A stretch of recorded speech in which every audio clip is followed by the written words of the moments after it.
નમસ્કાર, જય હિન્દ વિદ્યાર્થી મિત્રો. આજે આપણે વાત કરવાની છે દક્ષિણ ભારતના મંદિરો અને એ મંદિરની અંદર એક એવું મંદિર કે જેનો પડછાયો પૃથ્વી પર પડતો નથી. એક એવું મંદિર કે જેને પ્રાચીન ભારતનું સૌથી ઊંચું મંદિર માનવામાં આવે છે. શું તમે જાણો છો આ મંદિર વિશે? તો આજે વાત કરવી છે વિદ્યાર્થી મિત્રો એ મંદિર વિશે કે જેનું અદ્ભુત બાંધકામ, જેના થકી વિશ્વના પર્યટકો ભારતમાં આ મંદિરની મુલાકાતે આવે છે. એવા મંદિર વિશે આજ ચર્ચા કરવા આપણે ભેગા થયા છીએ. હું વાત કરી રહ્યો છું વિદ્યાર્થી મિત્રો દક્ષિણ ભારતની અંદર આવેલું બૃહદેશ્વરનું મંદિર.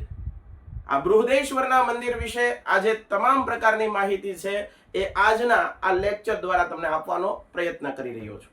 સરસ મજાનો લેક્ચર રહેશે. આ મંદિર વિશે આપણે તમામ પ્રકારની માહિતી જાણવી છે.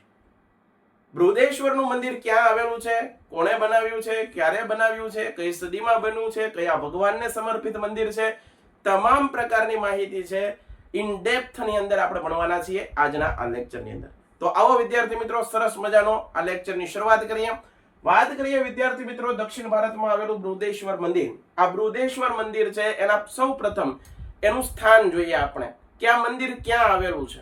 તો કે ભાઈ વિદ્યાર્થી મિત્રો ખાસ નોટિસ કરજો કે દક્ષિણ ભારતની અંદર કયા રાજ્યની અંદર આવેલું છે બૃહદેશ્વર મંદિર? તો તમિલનાડુ રાજ્યની અંદર. આ તમિલનાડુ રાજ્યની અંદર બૃહદેશ્વરનું મંદિર આવેલું છે. બૃહદેશ્વરનું મંદિર તમિલનાડુ રાજ્યની અંદર આવેલું છે. એનો જિલ્લો છે તાંજોર જિલ્લો. આ તાંજોર જિલ્લાની અંદર બૃહદેશ્વર મંદિર આવેલું છે અને એ પણ તાંજોર જિલ્લાની અંદર થંજાવુર નામનું ગામ.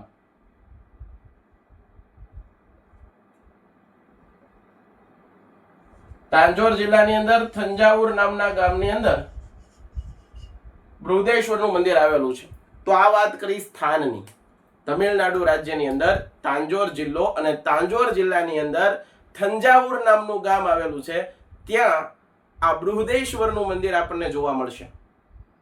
એના પછી આગળ વાત કરીએ કે આ બૃહદેશ્વરનું મંદિર છે એનું નિર્માણ કાર્ય કોણે કર્યું, ક્યારે કર્યું, કઈ સદીમાં કર્યું, કયા ભગવાનનું મંદિર છે, આ બધી વાતો આપણે જાણીએ. તો કે ભાઈ એનું નિર્માણ કયા સમયગાળામાં થયું? તો 1003 થી લઈ અને 1010 ના સમયગાળામાં. ઈસવીસન 1003 થી લઈ અને 1010 ના ગાળામાં, બરાબર, 1010 ના ગાળાની અંદર આ મંદિરનું નિર્માણ કાર્ય થયું. યાદ રાખજો વિદ્યાર્થી મિત્રો બૃહદેશ્વરના મંદિરનું નિર્માણ 1003 થી લઈ 1010 ના સમયગાળા દરમિયાન થયું. તો આ વાત કરીએ આપણે મંદિર નિર્માણ કે ભાઈ બૃહદેશ્વરનું મંદિર ક્યારે બન્યું? 1003 થી 1010. બરાબર. આગળ જોઈએ કયા વંશ દ્વારા નિર્માણ કરવામાં આવ્યું? તો ચોલ વંશના રાજા હતા. આ ચોલ વંશ દ્વારા મંદિરનું નિર્માણ કાર્ય કરવામાં આવ્યું. ચોલ વંશના રાજા કયા હતા? તો રાજાનું નામ હતું રાજરાજ પ્રથમ. આ રાજરાજ પ્રથમ દ્વારા સરસ મજાનું અદ્ભુત વિજ્ઞાનને પણ મુસીબતમાં લાવી દે, વિજ્ઞાનને પણ વિચારતા કરી દે એવું સરસ મજાનું આ મંદિર બનાવ્યું. બૃહદેશ્વરનું મંદિર રાજરાજ પ્રથમ ચોલ વંશના રાજા ઈસવીસન 1003 થી લઈ 1010 ના સમયગાળામાં 11મી સદીમાં નિર્માણ થયું. કઈ સદીમાં નિર્માણ થયું? 11મી સદીની અંદર એનું નિર્માણ થયું. કયા ધર્મ સંબંધિત આ મંદિર છે? શૈવ ધર્મ સંબંધિત. કયા ધર્મ સંબંધિત વિદ્યાર્થી મિત્રો? શૈવ ધર્મ. મહાદેવ ભગવાનનું મંદિર છે. મહાદેવ શંકર ભગવાનનું મંદિર છે. ક્લિયર થયું? પાક્કું થઈ ગયું? હવે વાત કરીએ વિદ્યાર્થી મિત્રો જે આ મંદિર છે એવું તો શું આ મંદિરનું બાંધકામ કરવામાં આવ્યું છે વિદ્યાર્થી મિત્રો કે જેને વિજ્ઞાનને પણ વિચારતા કરી દે એવું મંદિર કીધું. તો કે ભાઈ વિદ્યાર્થી મિત્રો એની લંબાઈ છે 500 ફૂટ. આ 500 ફૂટની એની લંબાઈ છે. 250 ફૂટ છે એની પહોળાઈ છે. 250 ફૂટની પહોળાઈ છે અને 200 ફૂટની એની ઊંચાઈ છે. આ 200 ફૂટની ઊંચાઈ છે. આ મંદિરનું નિર્માણ કાર્ય વિદ્યાર્થી મિત્રો દ્રવિડ શૈલીમાં, કારણ કે દક્ષિણ ભારતના મંદિરો હોય તેમાં દ્રવિડ શૈલી વિશેષ જોવા મળે. આ દ્રવિડ શૈલીની અંદર આ મંદિરનું નિર્માણ થયેલું છે. કઈ શૈલીમાં? દ્રવિડ શૈલીની અંદર મંદિરનું નિર્માણ કાર્ય થયેલું છે. તો આ વાત કરીએ વિદ્યાર્થી મિત્રો ફરી એકવાર ક્વિક રિવિઝન કરી લઈએ કે સ્થાન રાજ્ય તમિલનાડુની અંદર આવેલું છે. તાંજોર જિલ્લાની અંદર આવેલું છે. થંજાવુર નામનું ગામ ત્યાં આવેલું છે. એનું નિર્માણ 1003 થી લઈ 1010 ના સમયગાળામાં થયું છે. બરાબર છે. કોણે બનાવ્યું? ચોલ વંશ. ચોલ વંશના રાજા હતા, એનું નામ હતું રાજરાજ પ્રથમ. બરાબર. 11મી સદીમાં શૈવ ધર્મ સંબંધિત આ મંદિર છે. લંબાઈ છે કેટલી? 500 ફૂટ છે. પહોળાઈ છે 250 ફૂટ અને ઊંચાઈ છે 200 ફૂટની ઊંચાઈ છે. અને પ્રાચીન ભારતનું સૌથી ઊંચું મંદિર માનવામાં આવે છે. સૌથી ઊંચું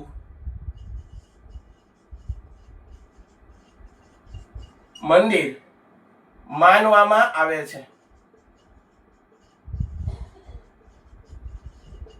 આ મંદિર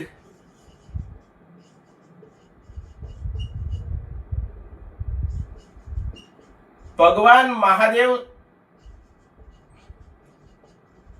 સાથે સંબંધિત છે.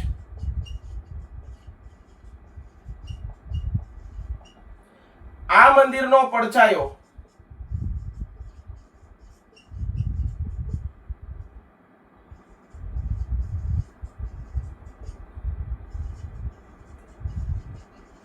ક્યારેય પૃથ્વી પર પડતો નથી.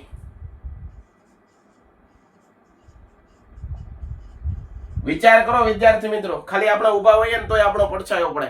આવડું વિશાળ મંદિર, આટલું બધું ઊંચાઈ વાળું મંદિર, છતાં એનો પડછાયો પૃથ્વી પર પડતો નથી. કેવી આર્કિટેક્ટ કેવું કામ કર્યું હશે, કેવું એન્જિનિયરિંગ હશે, એ સમયમાં કઈ રીતે એની બનાવટ હશે, એ વિજ્ઞાન પણ એનામાં વિચારતું થઈ જાય. સારા સારા એન્જિનિયરો પણ વિચાર કરતા થઈ જાય કે આ કઈ રીતે બનાવવામાં આવેલું છે. બરાબર છે? તો એ વાત યાદ રાખજો વિદ્યાર્થી મિત્રો. આ મંદિરનું નિર્માણ ચોલ વંશના રાજા રાજરાજ પ્રથમ દ્વારા કરવામાં આવ્યું હોવાથી આ મંદિરને રાજરાજેશ્વરી મંદિર. કેવું મંદિર? રાજરાજેશ્વરી.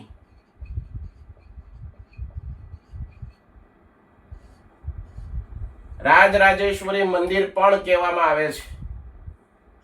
આ ખાસ યાદ રાખજો, રાજરાજેશ્વરી મંદિર પણ કહેવામાં આવે છે. તમને પરીક્ષામાં એમ પૂછાય કે ભાઈ રાજરાજેશ્વરી મંદિર ક્યાં આવેલું છે, તો વિદ્યાર્થીઓ બૃહદેશ્વરનું મંદિર તો પાકું કરીને ગયા હોય, પણ આ રાજરાજેશ્વરી મંદિર ક્યાં આવેલું એ ન ખબર હોય. એલા ભાઈ, ચોલ વંશના રાજા હતા રાજરાજ પ્રથમ, એણે આ મંદિરનું નિર્માણ કરાવ્યું, એટલે એનું બીજું નામ છે રાજરાજેશ્વરી મંદિર. તો આ રાજરાજેશ્વરી મંદિર તરીકે પણ ઓળખવામાં આવે છે.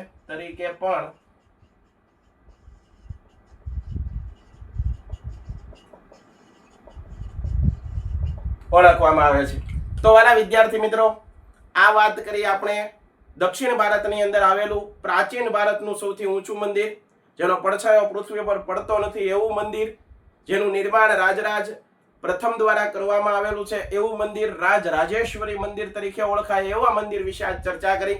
તમને પણ આ લેક્ચર દ્વારા ઘણું બધું શીખવા મળ્યું હશે. ફરી પાછા કોઈક નવા ટોપિક સાથે તમારી સમક્ષ રજૂ થઈશ. ત્યાં સુધી જય હિન્દ, જય ભારત, ધન્યવાદ. ભારત માતા કી જય.